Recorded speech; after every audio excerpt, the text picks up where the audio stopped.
Meus amados irmãos e ouvintes, eu vos saúdo com a doce e gloriosa paz do Senhor. Com grande alegria retornamos ao nosso encontro semanal para convidar você a continuar conosco, acompanhando os nossos subsídios da Escola Bíblica Dominical. Se você gostar, repasse para os seus amigos, encomende a alguém da sua família, dos seus grupos, para se inscrever no canal e assim continuar acompanhando as nossas mensagens, que são mensagens da Palavra de Deus. Estudaremos a lição de número 11 para este dia 11 de junho de 2023, quando se comemora o Dia Nacional do Pastor Evangélico. O nosso tema é os prejuízos da mentira na família. O texto áureo: não mentais uns aos outros, pois que já vos despistes do velho homem com seus feitos. Colossenses capítulo 3 e versículo 9. A verdade prática: a mentira pode até dar flores, mas não produz frutos para o bem. Se você preferir, tiver uma Bíblia, o que nos alegra muito, você pode abri-la no livro de Atos dos Apóstolos, capítulo 5, versículos 1 ao 11. Atos 5, 1 a 11.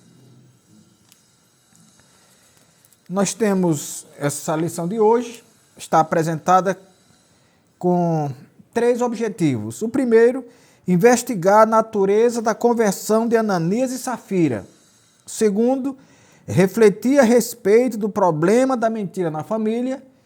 E, por último, terceiro, expor o conselho bíblico de como proteger a família da mentira e da hipocrisia. Meus amados irmãos, nós queremos dar graças a Deus mais uma vez por esta oportunidade. A história de Ananias e Safira é uma história que mancha o andar dos primeiros cristãos. Nós sabemos que ali nós já temos uma igreja em formação. Se nós formos buscar lá no capítulo 5, nós temos os primeiros chamados, quando Jesus chama os primeiros apóstolos, e ali acontece a pesca maravilhosa. No capítulo 6, do mesmo livro de Lucas, nós temos a eleição dos 12 apóstolos. E no capítulo 9, nós temos a grande comissão, isto é, quando Deus envia os seus apóstolos para que pudessem pregar o evangelho. Portanto, nessa época que estamos falando de Ananias e Safira, nós não estamos falando apenas de crentes que foram convertidos no primeiro discurso de Pedro, quando agregaram-se quase 3.000 almas, mas nós tínhamos também crentes anteriores. E desses crentes, não se sabe se dos anteriores ou se da colheita de Pedro, no grande discurso de Pentecostes, estão Ananias e Safira, que nós vamos tratar mais adiante. Mas, meus amados, Ananias e Safira, a própria Bíblia já dá um certo ar de desconhecimento dele. Quando diz, mas um certo homem, ou um certo varão, chamado Ananias, com Safira, sua mulher, vendeu uma propriedade. Nós vamos em frente. Aqui nós temos no primeiro ponto, que a lição é apresentada em 3 pontos. Primeiro ponto, uma conversão duvidosa, tratando-se de Ananias e Safira. No segundo ponto, nós temos o problema da mentira dentro da família. E no terceiro, protegendo a família da mentira e da hipocrisia. Por que nós vamos tratar de uma conversão duvidosa? Imagine, meus amados, que a própria Bíblia diz, como eu li, ela trata de um certo varão. Ela não dá mais detalhes, não diz se aquele casal tinha alguma convivência com os irmãos recém-convertidos, mas nós temos que, ainda nesse capítulo, no versículo anterior a esse, nós vemos que a Bíblia fala de Barnabé, natural de Chipre. Então, Barnabé era alguém conhecido, era alguém da convivência da igreja, tanto é que o nosso irmão Lucas, que é o escritor da carta do livro de Atos dos Apóstolos, ele dá o nome, Barnabé, natural de Chipre. E logo em seguida ele fala um certo varão chamado Ananias. Porque, meus amados, a atitude do casal revelam uma certa vaidade. Ora, a igreja nasce e naturalmente com muita gente pobre. Nós estamos falando de uma época onde não se tinha benefícios sociais de governo algum. Então, nasce essa igreja, do discurso de Pedro, quase 3.000 almas. Então, nasce uma igreja pobre.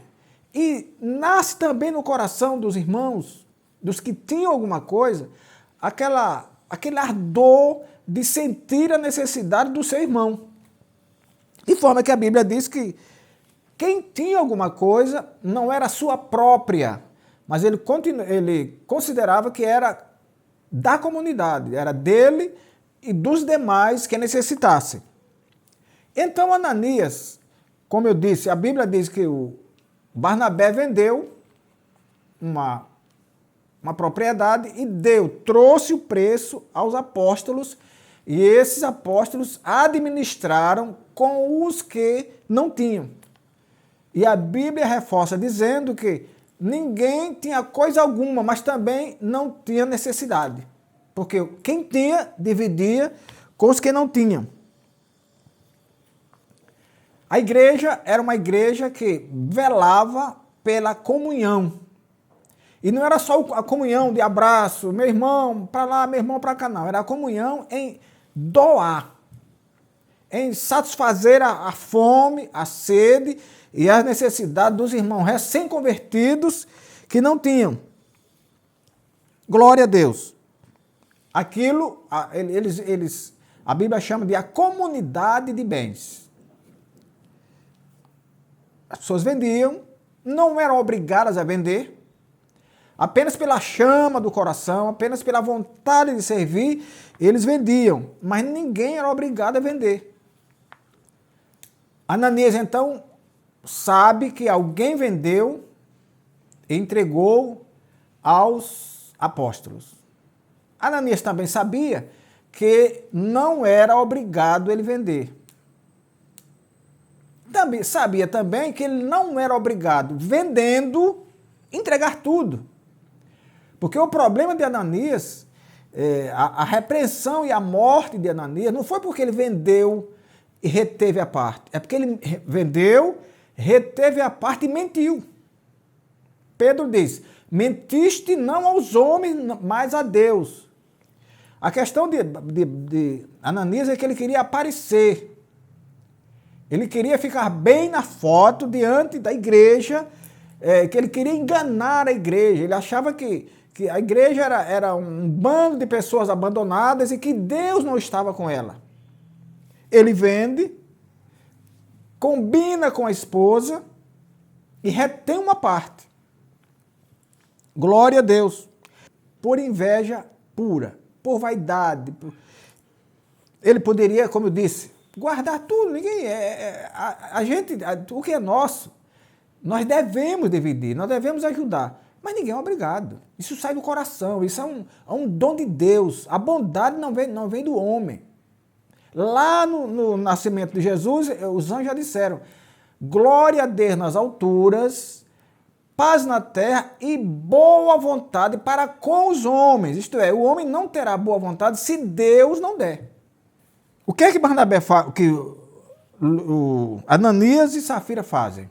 Vende a propriedade, Ananias vai na frente, e eles combinaram tão mal, que Ananias vai na frente, é descoberto que mentiu, que reteve parte do preço da fazenda que ele vendeu, é repreendido e morto ali, e a Bíblia diz que horas depois, vem a mulher. Ora, foi tão mal combinado, porque a mulher deveria procurar saber por que meu marido foi levar esse dinheiro e não voltou. Por quê? Mas não, ela não soube de nada, e a Bíblia diz, não sabendo ela, veio, quando foi interrogada, não, nós vendemos, portanto. Mentiu igualzinho ao marido. Morreram os dois, porque mentiram ao Espírito Santo. Aí Pedro diz, olha, a fazenda não era sua? Se você ficasse para você, não era sua? Se você vendesse, não era seu o dinheiro? O problema é que a fazenda era sua, ninguém obrigou que você vendesse, você vendeu e mentiu ao Espírito Santo, dizendo que o valor não é esse. Aliás, dizendo que o valor é esse, quando na verdade vocês retiveram parte. Eles tinham todo o direito de reter parte, era dele. Mas eles não tinham o direito de mentir. Meus amados irmãos, a mentira é algo do diabo mesmo. Eu não sei como é que alguém que se diz filho de Deus, que anda na igreja, de Bíblia na mão, tem coragem de mentir. E são muitos os que mentem. Inclusive, até usando púlpitos para mentir. Olha o que Pedro diz a Ananias: guardando-a não ficava para ti? E vendida não estava em teu poder? Por que formaste este desígnio em teu coração? Não mentiste aos homens, mas a Deus. O apóstolo Pedro também tratou com a esposa de Ananias, sendo sem ela saber que o esposo havia caído morto da presença de todos. Por que é que entre vós vos consertastes para tentar o Espírito do Senhor? Portanto, vemos que a mentira e o engano dominaram o coração do casal para tentar ludibriar a igreja e, consequentemente, a liderança. Local da primeira igreja. Na verdade, eles mentiram contra o Espírito Santo, voltando-se diretamente contra Deus. Mentiram e morreram. Imagine, meus amados irmãos, se Deus tratasse hoje, ou se ele resolver tratar hoje, como tratou com Ananias e Safira. Quantos ambientes sociais e religiosos iam forrar de gente morta? Porque a mentira está uma coisa assim, meio que sociável. As pessoas mentem para se defender, as pessoas mentem para atacar, as pessoas mentem para fazer graça. Toda forma há uma mentira. Glória a Deus. O problema da mentira dentro da família. Meus amados irmãos, olha, tem muitos pais por aí criando mentirosos. Tem lares por aí que são verdadeiras escolas de mentirosos. São pessoas que mentem e ensinam os filhos a mentir. Por exemplo, hoje já é um pouquinho mais difícil. Alguém liga e a pessoa diz, não, diga que eu não estou. Com o telefone fixo era mais fácil. Mas hoje a pessoa também fica, não vai pegar o celular e já avisa. Diga que eu não estou. Há uma criança de 5, 6, 7, 8 anos. O que é que ela está fazendo com essa criança? Está ensinando a mentir. Está ensinando a mentir. E outras histórias que as pessoas contam, os pais contam em casa, e acham que as crianças não entendem que é mentira. As crianças entendem. E por isso, criam-se mentirosas também. Aí vem aquela história, tal pai, tal filho. O pai é mentiroso, o filho também é. Mas por quê? É porque é uma herança? Aquilo é genético? Não, é porque ela aprendeu. A casa dela foi uma escola de mentira. Isso entristece demais quando nós assistimos pessoas de bem, pessoas de Deus, pessoas da religião, líderes, mentindo. A mentira dentro da família. E ela é produzida dentro da família. Porque, meus amados irmãos, existe o mentiroso e a pessoa que conta mentira. Isso é diferente. A pessoa que conta mentira é uma e a pessoa mentirosa é outra. Quem é a pessoa que conta mentira? Qualquer pessoa pode contar uma mentira. Eu posso contar, qualquer pessoa pode contar uma mentira. Eu ouço uma história de alguém, eu de repente não apuro, é uma mentira. Alguém que da minha confiança ouviu a mentira e contou para mim. Eu posso repassar essa mentira. Eu posso contar uma mentira, descobrir depois que é uma mentira. Eu apenas contei uma mentira. O mentiroso não. É aquele que engendra, aquele que cria, aquele que se satisfaz inventando mentira. Esse é o mentiroso. E é esse que a Bíblia diz que ficará de fora. Ficarão de fora os que cometem e os que amam a mentira. O cometimento da mentira, ele é pré-feito. Ele faz, ele engendra, ele cria. Esse é o que comete a mentira. E ele faz tudo isso porque ele ama. E tem pessoas que se recreiam ouvindo mentiras. Sorriem, fazem festas ouvindo mentira. Esse também vai ficar de fora, porque ele ama a mentira. O que conta mentira, ele tem que vigiar. Para quando ouvir alguma coisa, ele apurar, para ver se não é uma mentira, para ver se ele não vai ficar desmoralizado lá na frente. Mas esse é menos perigoso, é só ele vigiar um pouquinho e vai para frente. Mas a mentira é algo do diabo. E aqui na Bíblia, o que é que diz? Não mintais uns aos outros, no texto áureo. Não mintais uns aos outros. Por quê? Porque já vos despistes do velho homem. Despistes vem do verbo despir, que está conjugado no pretérito perfeito do indicativo. Despir é tirar a roupa, tirar a casca. Então, se eu já aceitei Jesus, eu me despi, eu já tirei a roupa da mentira.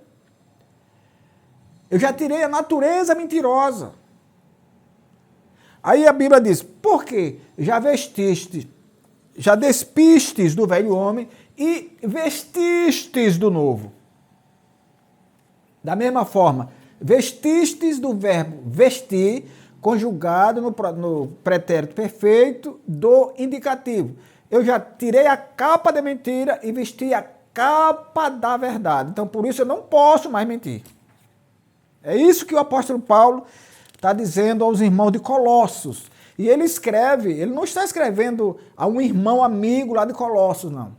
Essa é uma carta pastoral de Paulo, que ele escreve aos irmãos colossenses. E ele diz que nem ele está tratando lá no mundo, não. Ele está tratando dentro da igreja. Não mintais uns aos outros. Tem pessoas que gostam de multiplicar as histórias mentirosas. Eu conto a um e a pessoa com quem eu contei conta a outro que ele acha que é de confiança, o outro encontra a outro que é da confiança dele, de repente está o meio religioso cheio daquela mentira, aquele mau cheiro da mentira. Por isso que Paulo diz, não mintais uns aos outros. Ele não está falando, olha, você não minta lá com quem está lá fora, não. Ele está pedindo isso na igreja de Colossos. Não mintais uns aos outros. E o que dizer das mentiras que a gente ouve, até no púlpito. Eu já ouvi mentiras, irmão, no púlpito. Então eu já ouvi, todo mundo já ouviu. Eu estava numa igreja uma vez, e eu estou dizendo isso aqui não é para menosprezar ninguém. Porque o que é errado tem que ser desprezível e tem que ser denunciado em qualquer pessoa que seja. Eu estava nessa igreja e um obreiro, não vou nem dizer o título dele, estava lá pregando. Ele era muito conhecido naquela região. Passou 2 jovens, eu estava na porta da igreja e convidei esses 2 jovens para entrar. Eles pararam por um pouco, de repente eles ouviram o obreiro lá pregando. Aí eles, quem está pregando ali? Fulano, está vendo fulano? Esse mentiroso, eu vou embora. Aí foi embora. O rapaz que estava pregando era reconhecidamente um mentiroso.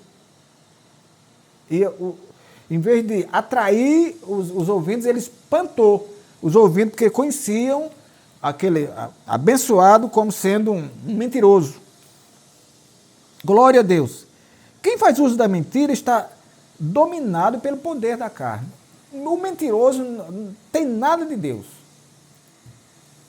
E aí volto a me admirar de novo. Como é que alguém veste um terno, pega uma Bíblia, vai para a igreja, lidera e mente?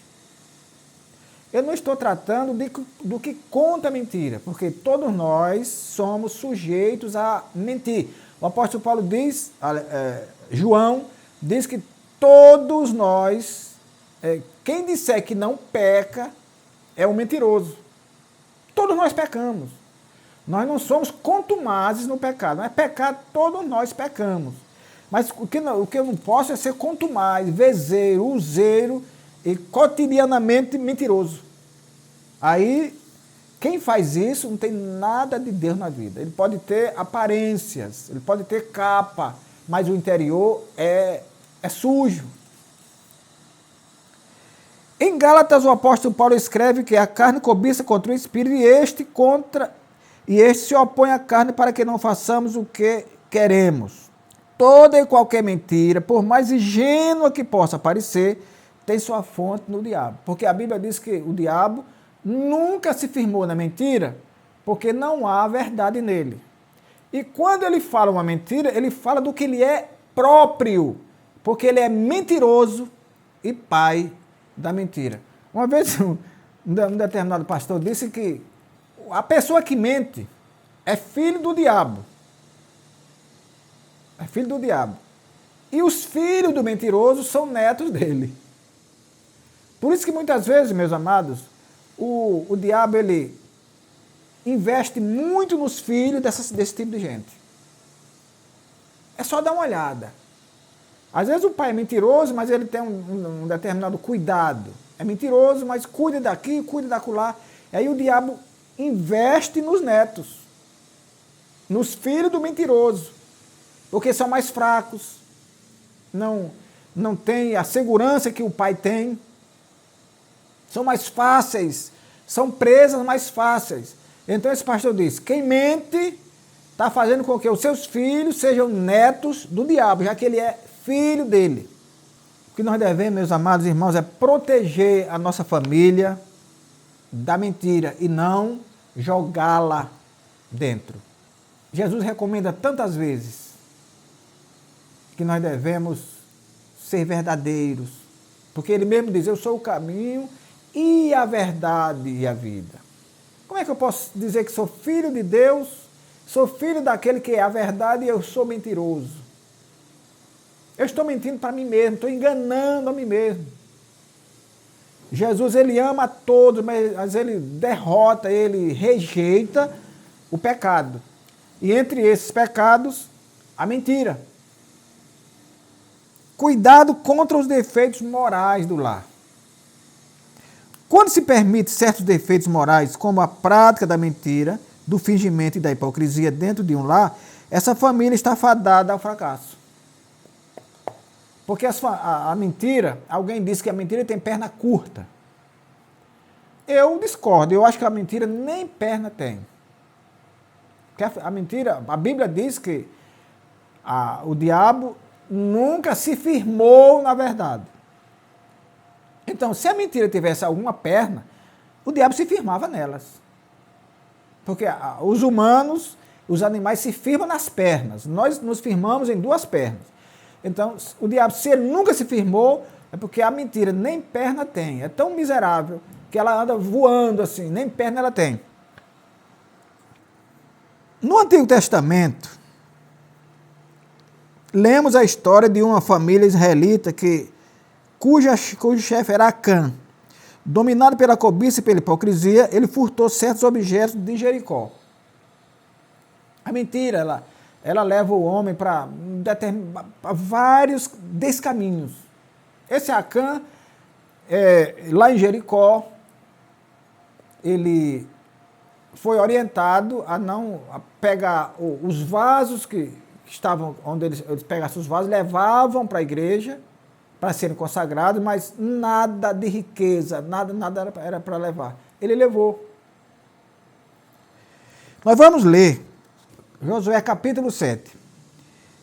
E prevaricaram os filhos de Israel no anátema, porque Acã, filho de Carmi, filho de Zabde, filho de Zerá, da tribo de Judá, tomou do anátema, e a ira do Senhor se acendeu contra ele e contra os filhos de Israel. Por quê? Porque ele tomou algo que não era para tomar. Ele usou algo que Deus havia dito que era anátema, era maldito, e ele não podia tomar. Então, o Acã tomou do anátema, dos despojos que não era para tomar, que ele havia sido alertado que não poderia tomar. Ele tomou, e a ira de Deus, imagina alguém ser objeto da ira de Deus. A ira de Deus desceu, ou se acendeu contra Acã e contra toda a sua família. A ira de Deus. Ele semeou não só contra ele, mas semeou contra ele e contra a própria família. São coisas que o pai de família deve ser muito cuidadoso para tomar esse tipo de decisão. Para desobedecer de forma tão assintosa assim. Ele tem que medir até onde o problema vem para ele e até onde esse problema transborda para os seus familiares. O que Acã e sua família não viu isso e a família sofreu por causa dele. Precisamos agir contra a mentira e contra a hipocrisia. O pai de família precisa agir contra a mentira e não fazer com que os filhos aprendam. Ele tem que ser um policial, ele tem que ser um vigilante contra a mentira de si próprio e da família. Ele tem que ser alguém que corrige. É por isso que a Bíblia diz que nós devemos ensinar os nossos filhos no caminho que eles devem andar. Eu disse aqui semana passada isso, num vídeo passado. Porque quando nós estamos com os nossos filhos, caminhando com eles, nós temos toda a possibilidade de corrigi-los nos seus erros. Mas se eu não ando com eles, eu não vigio com eles, eu não tenho cuidado deles, eles vão errar de novo, reincidir, e eu não vou ver. Portanto, não vou corrigir, e eles crescerão errando, e vão dar trabalho lá na frente. Quando a gente vai dar fé, quando a gente vai perceber, é tarde. Glória a Deus. Então precisamos agir. Agir de pronto, agir enquanto nós estamos com eles, quando eles têm um caráter em formação. Para que possamos ter homens e mulheres, cidadãos dos céus e da terra também. Homens e mulheres que vão dar gosto à família e à sociedade. Homens e mulheres que vão plantar e não arrancar. Uma vez uma pessoa me perguntou se eu sabia onde naquela hora os meus filhos estavam. Uma pergunta maldosa dele, mas ele disse, olha meu irmão, eu não sei onde eles estão agora não. Mas pelo ensino que eu dei a eles, eu sei mais ou menos onde eles estão. Ele aí ficou calado. Não deixe o inimigo agir na sua família. Vigie contra ele. Seja um anteparo contra o inimigo contra a sua família. A sua família é a sua lavoura. A sua família é a sua vinha. É algo que você tem para cuidar, foi algo que você recebeu de Deus para cuidar. Então, cuide bem dessa lavoura, cuide bem dessa vinha, cuide bem da sua família. Nós temos possibilidade de cuidar bem e amanhã a gente dizer, graças a Deus que eu cuidei, mas foi Deus que fez tudo. Foi Deus. Eu tenho uma satisfação imensa, meus amados, de saber que Deus nos deu a oportunidade, a mim e a mãe, de termos criado filhos obedientes, filhos cidadãos, filhos honestos, filhos que honram por onde eles andam. Glória a Deus. O diabo trabalha contra as famílias, o diabo trabalha contra as instituições. Mas se nós exercermos vigilância, a Bíblia diz que nós devemos resistir ao diabo, temer a Deus, resistir ao diabo, e ele fugirá de nós. Então, tema a Deus. Não é temer, não é ter medo, não. É respeitá-lo em todo o tempo. É tê-lo como Deus, como seu regente, como seu guia, como seu pai, como seu Senhor. Quando nós somos assim, ele vai fugir de nós. A mentira fica longe, a falsidade fica longe, a hipocrisia também.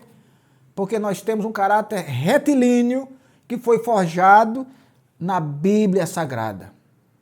É a Bíblia Sagrada que tem a linha que nos dá a forma ideal para criar os nossos filhos. Como aconteceu com Ananias e Safira, que foram punidos pelo Senhor com morte instantânea, membros da família que praticam a mentira podem experimentar consequências gravíssimas por causa dessa prática. A Bíblia diz que a igreja é a coluna e firmeza da verdade. A igreja é a coluna e firmeza da verdade. Portanto, de quem está na igreja, não se espera uma mentira. O escritor aos Hebreus diz que, mas de vós, irmãos, esperamos coisas melhores e coisas que venham para a salvação. A família, o crente, aquele que aceitou Jesus um dia, é coluna e firmeza da verdade. Portanto, ainda que um primeiro momento possa parecer difícil, o caminho da verdade sempre será o melhor caminho. Que o Senhor nosso Deus nos abençoe e até o nosso próximo encontro. Inclinai os vossos ouvidos e vinde a mim, ouvi e a vossa alma viverá.